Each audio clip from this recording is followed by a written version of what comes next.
All right, so last week we had an episode that talked about confessions that people can make to help themselves in their accountability in the goal setting process. This week, I want to begin the episode with a confession myself. And then I'm going to ask you, what is the most important thing that you've forgotten? For me, I have become terrible at remembering birthdays. And when I say birthdays, that includes my mother, other family members who are important, but yet I continue to forget their birthdays. Now, Facebook, yes, has been somewhat of a help, but it has not gotten me to the point to where I take the extra effort to remember it for myself. Because if I don't log into Facebook for a couple of days, I'm back to square one of forgetting a very important birthday. This one doesn't exactly apply, but last week during my weekly preview, I realized that my husband was going to be out of town that week. And so thankfully my weekly preview saved me. But that was about to be, it was about to be a big problem in my life.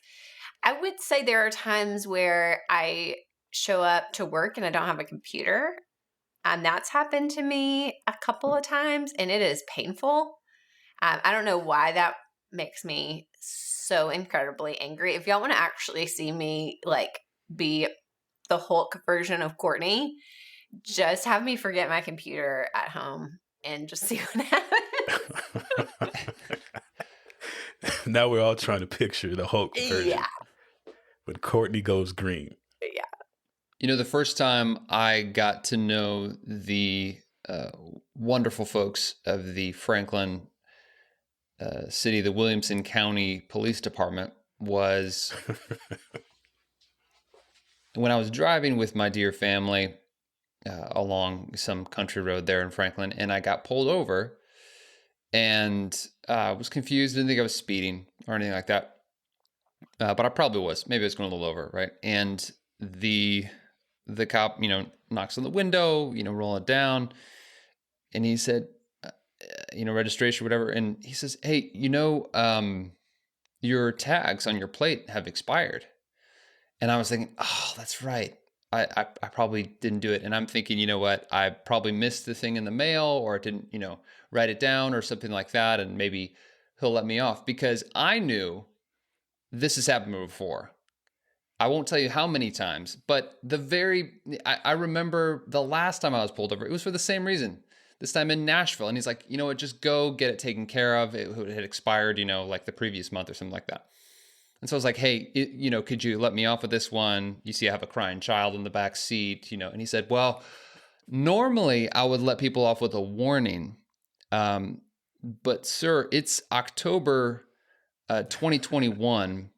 And this expired in February of 2020. It's been a while. And I was like, oh my gosh. Yes. So I paid, there's a sidewalk that has a repaired crack in it, I suppose, in Franklin, because of what I got to pay the city for that mistake and what I forgot there. Now, in my defense, there was a lot going on for, 2020 and 2021. Right. It was kind of busy, but yeah, that was a blunder. Save it for the judge, Blake. Save it for the judge. Have I talked on the podcast about when I got pulled over? I have, haven't I? Did you do the cry card? Yes. Did you have that? No, most women, they have got that on. I got pulled over for only the second time. It was the first time I'd ever gotten a speeding ticket, and I did not have my license or registration. And you were driving a stolen vehicle. Yeah. And I had a stolen vehicle. It was a problem. Yeah, it is like painful when we forget those things. And I think we as a culture, we have a tendency to be overconfident about what we can actually remember. I feel like I have been absolved of this personally because of said situations and said small children in home that constantly remind you that you should not be overconfident about what you can remember. But I think in a meeting, sometimes it's easy to be like, oh, I'll remember what happened in that meeting later, or I'll remember the date of that event, or I'll remember to put this registration and insurance card in my glove compartment. But I think that's where we have to kind of transition from trusting our memories less. Maybe we don't have the memory we had at 22 for a myriad of reasons, and trust our pens more. I would say I have definitely leaned into this more and more. Everything that comes up in a meeting that's a to-do list for me, or like something that has to be followed up, I am putting it in my planner as soon as possible. But today we're going to be talking about capturing important details of our lives and storing them in a way that's going to help you be your brain, help you remember these things without you having to store them and count on your brain.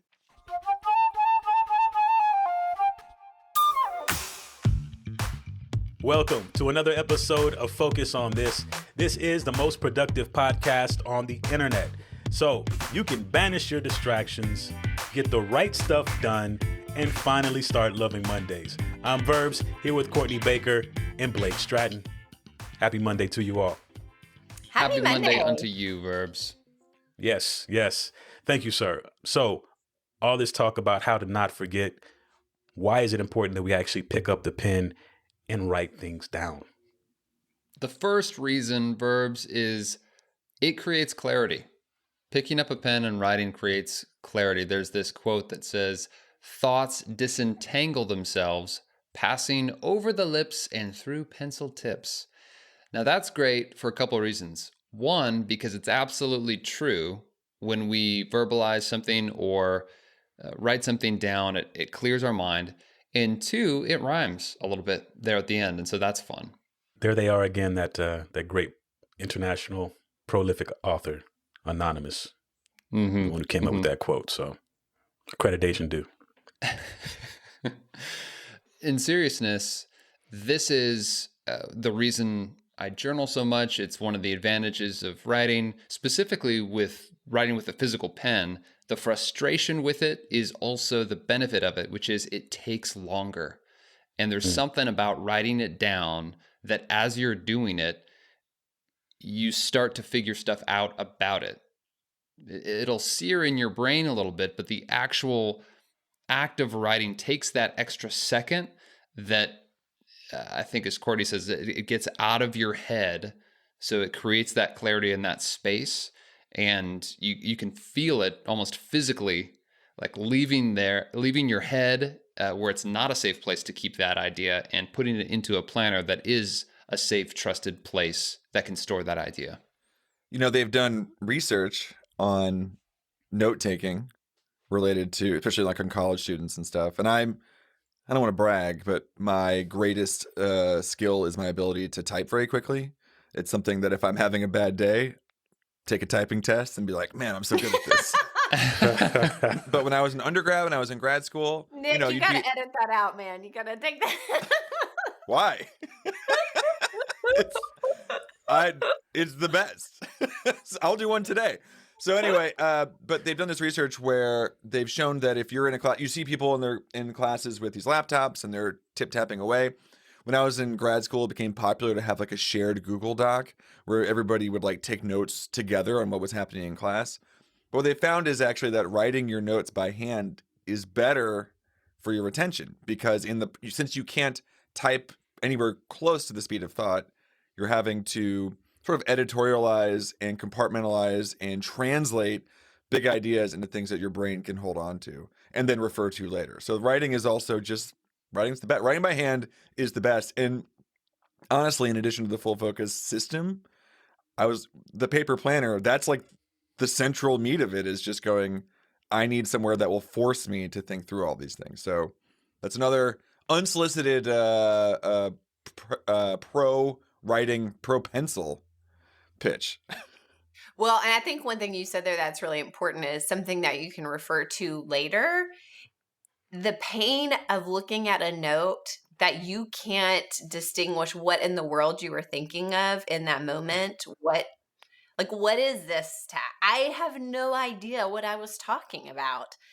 That pain actually forces you in the moment of when you have something to write down, of, what is important, what's the deadline, who should know about this, thinking through those in real time so that your future self doesn't hate your current self. And it, again, just helps you have clarity around what it is that you need to accomplish. You know how your phone will do location-based reminders if you tell it, like your iPhone? I'm sure Android does it too. Apparently, back in like 2016, I tried to leave a note on my phone from when I was leaving my friend's parents' house. And so every time they have like a pool there, so we'll go there. And so every time I leave the house, that house, I get a notification that just says bring on it. And I don't know, every time. And I go, what Swimsuit. do I need to bring? What was it? And I just leave it there in case I remember it someday, because it seems important. So I'm glad to hear y'all do that. Well, at least Nick does it too. Of like, you write a task list or a note to follow up on, and then you're like, "What is this?" I don't know what you're talking about. And like you were saying, I mean, Courtney, it's important writing it down. And then if we're going to write it down, we're in this intentional mode of capturing it on paper. If we're going to capture it, it's worth capturing it well. That way, that simple act of writing can help us remember even better. Even if you don't really go back and return to your notes to consult with it, which leads us to reason number 2 for future reference. For future reference, we want to write stuff down to reference later. This is huge. I'm reminded of the David Allen quote where he said, "The mind is for having ideas, not for holding them." To have a system set up where you can get stuff out of your head, but know that it's safe, know that you can return back to it to reference it when you need it, is so powerful. I think this has obviously an effect on just, hey, I remembered that birthday, or I remembered to update my registration for my car if you're me. But there's some deeper emotional and psychological effects of this as a practice as well. One, your stress level, or just that latent anxiety of maybe I'm forgetting something, over time as you practice this goes down. The second is that your sense of self-trust, your personal integrity as a value, it's not just something you say, oh, I want to have integrity. You're actually creating integrity in yourself by creating that system of referencing, creating that process of, oh, I can write stuff down and I'll check back on it. That development of self-trust is really powerful. So you're kind of boosting your own energy and emotional state from both angles. One, because you're not as worried about stuff falling through the cracks, and two, because you're learning to trust yourself more and more. I feel like I want to do like a mic drop for you. I mean, I could not. That is, yes. Yeah, the that was self-trust is so key and brilliant. Now, you do have a mic there, Courtney. Yeah. No, I don't know how expensive this thing is. Yeah, but that is true. I'm pretty sure if I even look at that mic wrong, Nick is going to get onto me. Because can you imagine if you're listening, you're driving, and there's just a huge sound of a gong, gong, gong, just really startle people. Oh gosh. Oh man, that's the worst. Work? Sure Did. Y'all did. hear that? Oh, sorry. That was my mic drop. The note that I would add to this when we're talking about future reference is obviously that self-trust is needed, but it's also having the mechanism of when you're going to refer back to the things that you've written. And so part of your weekly preview process, honestly, this is part of one of the reasons I love it so much, is it has the mechanism in place for me to refer back through the week of all my notes or open to-do list. And it gives me that moment of like, again, self-trust, because I have the time to do that and account for those items, either move them into the week ahead, move them into a different task management system, delegate them. It gives me a process for doing those things. So if you feel like that's something you struggle with and you aren't using the weekly preview, definitely check that out. Or maybe that's a section you skip. It's really helpful to make these notes really work for you.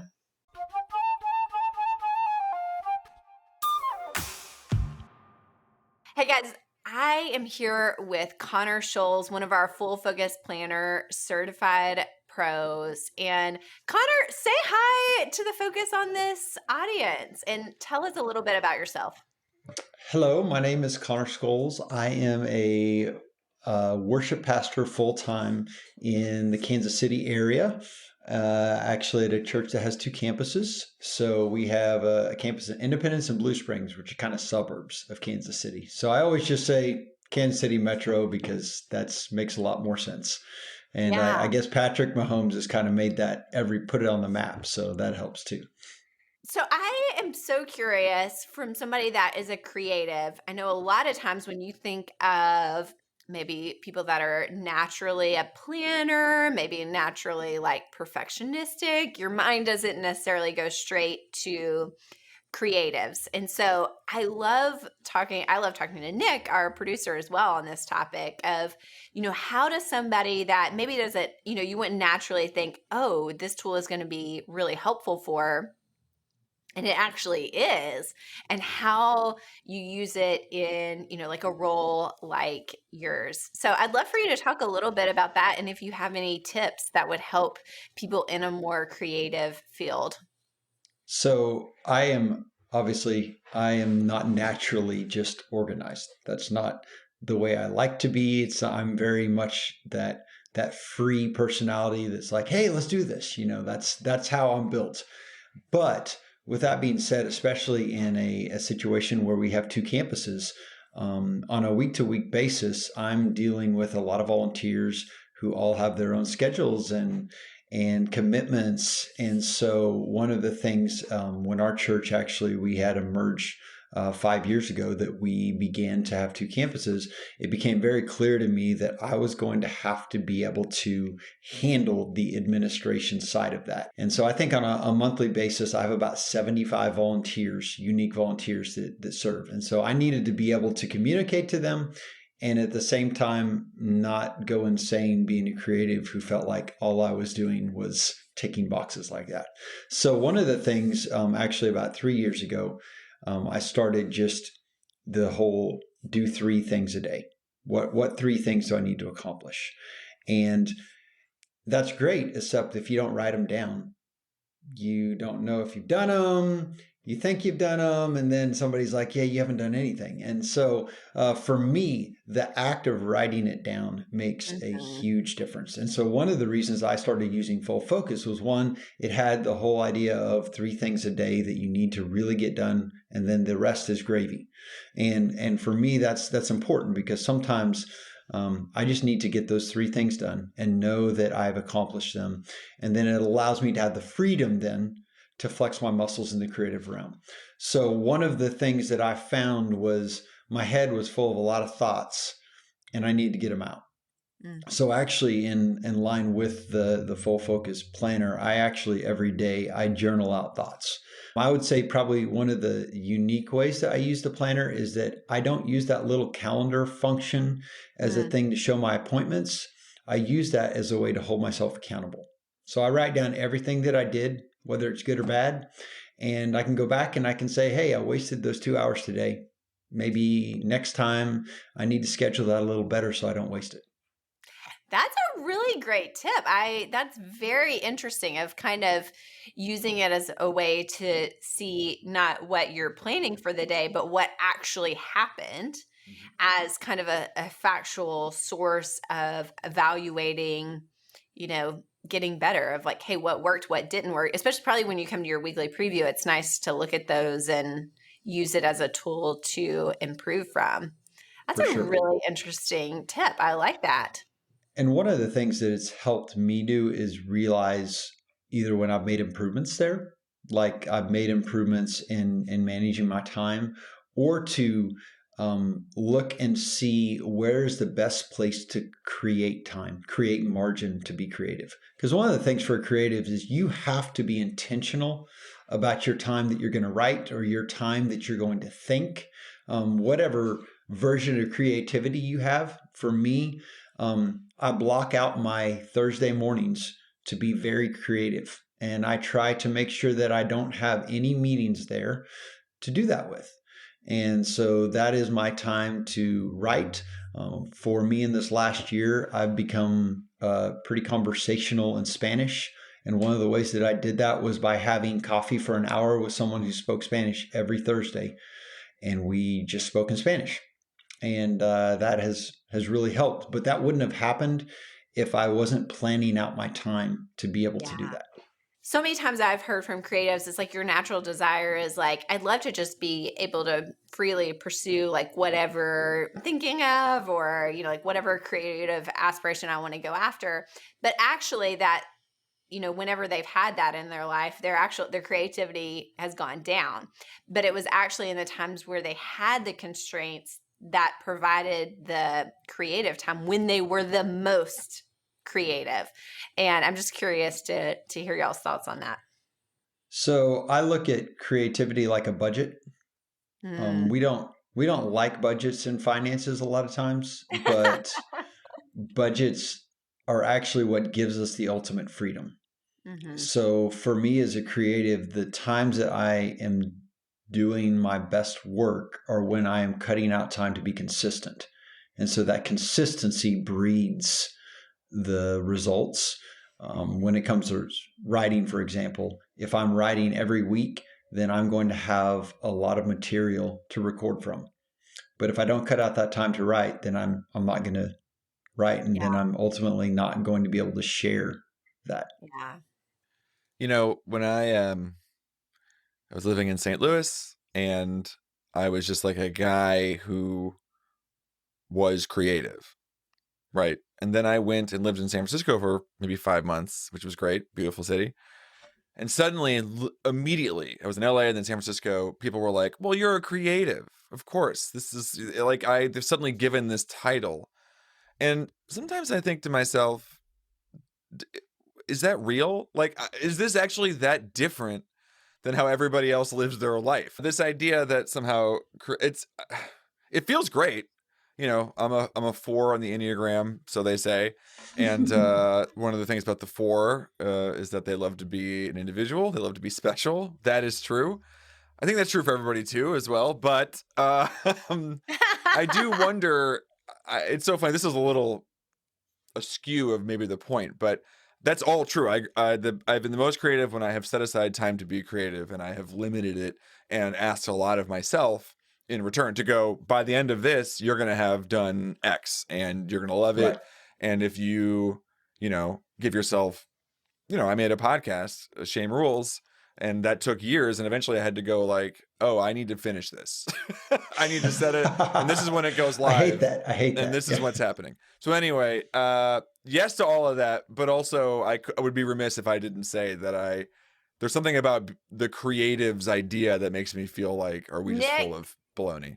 You just like stepped on I had a business called Practicing Creativity. And the whole philosophy was that everybody is actually creative. Like when I write a strategy document, right, I'm creative. It's just like culturally we associate music, art, we associate certain things as being creative versus not creative. And we probably all, like even somebody in finance that does a really fancy formula that I wouldn't have come up with, like that is actually creativity. It's creativity which we don't want our finance people to get too creative with numbers, but I'm just saying there is, we all have that. And I think it is actually the practicing of it that probably you two probably make more of an effort to practice it, your creativity, than maybe some other people do, because you've taken on that identity that I do agree. If more of us took on that identity, I mean, it's there in all of us for sure. Well, I mean, think about it happens everywhere. You have the creative financial solution. You have the creative parenting solution. You go, oh my gosh, I can't believe you didn't think of that. So it exists all these places, and maybe because we're talking about mind your mindset and the stories we tell ourselves and how that works. If perhaps people were to go, wow, I am creative. That was a good, I solved that problem very creatively. They might take that on and then find themselves being more free to be creative in other ways, just because the story they're telling themselves is more accurate. I And think, vice versa. yeah, Like for Connor, he could say like, I'm a creative, like I don't do the planning thing, like, right. Mhm. and what you're saying is actually you've taken that on of like, no, I can be creative and be a great planner, put it, Mhm. like deliver a really great event with 75 volunteers, which I It's a lot. know from personal experience is not the best group of people to manage. There are times that it can be interesting. Yeah. When I think of the idea of, especially as in the last 20 years of ministry, like there were times, yes, I was like, I'm a creative. I just don't plan. I'm just going to be disordered. That's just who I am. Right. Mhm. And I think, you talk about taking on personalities. I think for me, it's not necessarily taking on the personality. It's embracing the tension of what the world might see as irony. Like it's okay to set aside time to do nothing. It's okay to set aside time to think, to write, to stretch those muscles. And then at the same time, yeah, like you said, I think everyone has creativity. I think of one of my friends who is an elegant coder.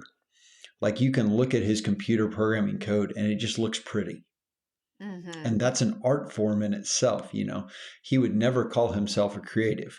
And yet, in my mind, I look at that and I'm like, that looks like poetry. It's just numbers. But Yeah. still, that I Mhm. think that's where, yeah, when you accept some of those boundaries in planning, it actually opens up the freedom. You can have a whole blank page as a creative, and it doesn't mean that you're going to accomplish anything just because you're given total freedom. A lot of times, the best way a creative creates is when we do give ourselves some barriers and some guide rails just to bounce off of, because we need to bounce off of. I'm a little ADD, so I bounce off my guardrail and then I can get back on track. So, That's a really great word. And again, another great nod to the usage of a daily big three. Even if you have a full day aside to say, like, I can do whatever, however I want to write, whatever I want to do. But using even just the daily big three actually will produce much better results in the right. end. Can Well, I quickly just yes. say to your point, Connor? This is my non-planner tip, but it all works. There's an author named Anne Lamott who wrote a little thing called I'll censor it. I'm gonna say it. Excuse my language. I'm gonna censor it for the show. It's called Shitty First Drafts. And the idea here, of course, is that you just have to get something down. I was doing this with Yes. my 13-year-old. He has a project for a class. He has to make a video, and he's like, he said, I just said, just make a thing Yep. so then we can fix the thing. That's That's all right. you have to do. So for everyone's out there and you're going, I don't know what to do, it's fine. Just make it as bad as possible and accept it and love it. I have a friend, Michael Farron, who says, write the really bad songs so you can get to the good ones. Yeah, Hmm. that's right. It's good. It's a Mhm. good word. Well, Connor, do you work with, I should have asked this before I started going, do you work with certified pros or do you just kind of use it in your ministry or? So I use it in my ministry. I haven't branched out too much, but I have 4 or 5 folks that I work with just to help them Yeah, in awesome. the same area. And so that's one of the ways that I've reached out with it and I've used it. I would love to work with other pros. So if you want to, you can look me up and I'd love to talk to you about it. So Yeah, awesome. Well, Connor, thank you so much for joining us today. Again, if you are interested, maybe you're in worship arts at a church or you're a creative and you're looking to work with a certified pro that has expertise in that area, you can find people like Connor that are experts in using the Full Focus Planner in those applications. Again, you can find all of our certified pros at fullfocus.co/directory. You're going to look for our earners, search in the earners.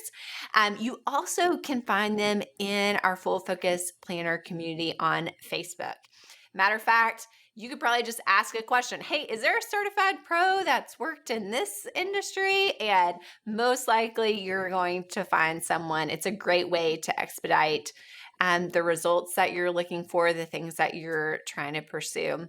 Connor, thank you so much for being with us. I so enjoyed this conversation and kind of a unique look at how you can use the Full Focus system. So thank you again for being with us. thank you. Thank you for letting me come on.